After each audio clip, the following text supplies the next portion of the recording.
मांजरेकर यांनी मनसेअध्यक्ष राज ठाकरेंची मुलाखत घेतली। त्या मुलाखतीचा प्रश्न असा होता की महाराष्ट्राच्या हितासाठी तुम्ही दोघांनी बंधूंनी एकत्र यावं का असं तुम्हाला वाटतं का? त्यावर राज ठाकरेंनी जे उत्तर दिलं की महाराष्ट्र आमच्यापेक्षा खूप मोठा आहे, एकत्र आलं तर आनंदच होईल, जो वाद झाला होता तो किरकोळ होता, त्यानंतर बऱ्याचशा गोष्टी गेल्यात, आता हितासाठी माझी तयारी आहे पण त्यांची तयारी आहे का? राज ठाकरे असं म्हणाले की आमच्या वादापेक्षा महाराष्ट्र मोठा आहे, ही त्यांची लाईन होती।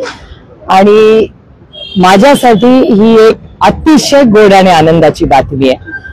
योगायोगाने ती बातमी बघितल्या मी दोघांनाही संपर्क साधला आणि आज मनापासून म्हणजे माझ्या अंगावर आज ऍक्च्युली काटा आलाय की इतका आनंद आणि समाधानी गोष्ट होती, कारण आमची आणि बाळासाहेब ठाकरेंचे 5-6 दशकाचे कौटुंबिक संबंध आहे आणि दोघंही म्हणजे उद्धवजी आणि राजजी दोघंही आम्हाला सगळ्यांना आमच्या पवार कुटुंबाला अतिशय दोघंही तेवढेच प्रिय आहेत आणि आज दोघं भाऊ एकत्र येत आहेत।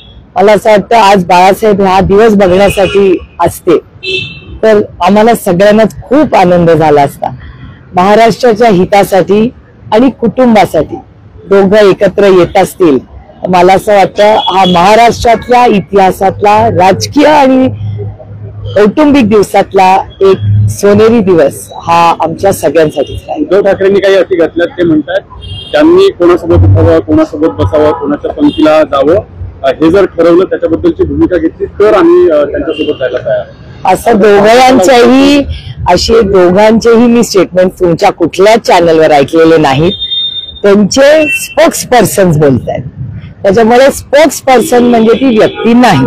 त्याच्यामुळे मला असं वाटतं की ब्रेकिंग न्यूज फार मोठी करण्यापेक्षा महाराष्ट्रासाठी आणि आमच्या कुटुंबासाठी आणि ठाकरे कुटुंबासाठी एक आनंदी दिवस आहे, त्याला फार फाटे फोडणं आणि कन्फ्युजन मिसकम्युनिकेशन वाढवण्यापेक्षा आपण महाराष्ट्राच्या हितासाठी दोन बंधू जर एक येत असतील तर मला असं वाटतं आपण सगळ्यांनी प्रेमाने त्याचं स्वागत करावं। उद्धव ठाकरेंनी भाषणात म्हटलंय होतं की मी राज ठाकरे म्हणत असतील किरकोळ भांडण तर विसरायला तयार आहे। उद्धव ठाकरेंनी भाषण केले तशी त्यांची प्रतिक्रिया पुढे आहे। हो, मग त्याचं स्वागतच केलं पाहिजे ना।